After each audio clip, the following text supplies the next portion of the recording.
All right, JJK fans, let's get into it. Let's actually settle one of the biggest what-if battles in the whole series. We're talking about a true clash of titans, a fight that pits two completely opposite yet totally overwhelming powers against each other. So the big question is, what actually happens when a special grade prodigy with basically limitless potential goes head-to-head with the most broken, unbreakable Shikigami ever made? I mean, one adapts to everything, and the other can copy almost anything. So on one side, you've got Yuta Okotsu, the kid who can copy any technique, backed up by the Queen of Curses herself. And on the other, the Divine General Maharaga, a being that literally learns from every single attack you throw at it. This is adaptation versus versatility, plain and simple. Okay, let's really dive in here, because this isn't just a fight, right? This is a legendary matchup. But more than that, it's a desperate race against time for both of them. First up, let's break down the most basic thing. Round one, pure, unadulterated, raw power. Who just hits harder? Simple as that. I mean, let's be real. Maharaga is an absolute beast. This thing just walks through top-tier sorcerers and tanks cursed techniques like they're nothing. But then you've got Yuta, who is just swimming in a ridiculous amount of cursed energy. And that's all amplified by Rika, who hits like a freight train. So you gotta give the edge here to Yuta, but it's a slight edge. The real difference maker is that massive pool of energy he has. He can match Maharaga's insane output without getting exhausted right away. And that stamina is going to be crucial in those first few moments. All right, let's move on to round two, because this is where things get really interesting. We're talking abilities and all the broken hacks. Okay, so this is the heart of the whole debate, right? Maharaga's got that wheel. Any move you use once, useless the second time. You stall for even a second, you're toast. But Yuta, his whole deal is breaking patterns. Just think about the possibilities here. With his copy ability, Yuta's toolkit is just massive. He could hit Maharaga with cursed speech, tell it to stop, and in that tiny opening, bam, Rika comes in with a totally different kind of physical attack. He can bounce from sky manipulation to Drew's technique, all while healing himself. Maharaga is built to figure out patterns, but Yuta is the guy who breaks them. So for that reason alone, the edge in this round, it has to go to Yuta. I mean, when you're up against an opponent that adapts, versatility isn't just a nice to have, it's everything. Okay, so Yuta's got power. He's got a whole bag of tricks. But what about the brain game?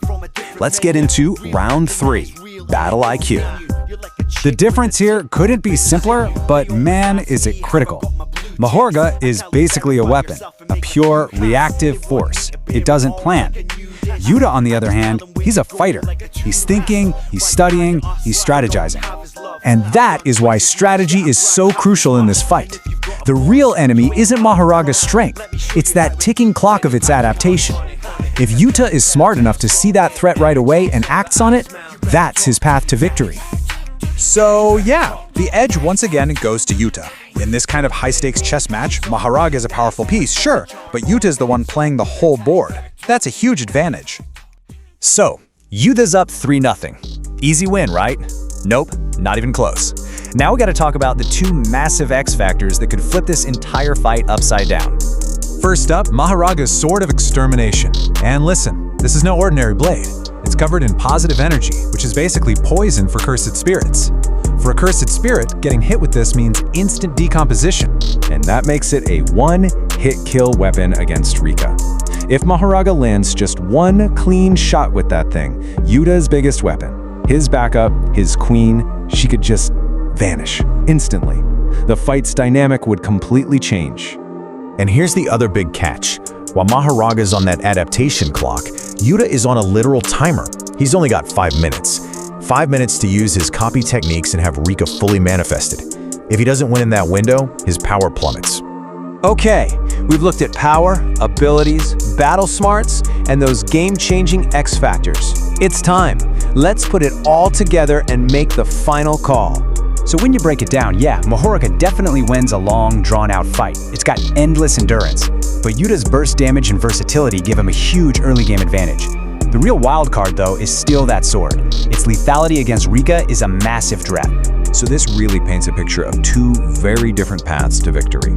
Maharaga wins if it can just survive, drag the fight past that 5-minute mark, or if it lands that one perfect hit on Rika.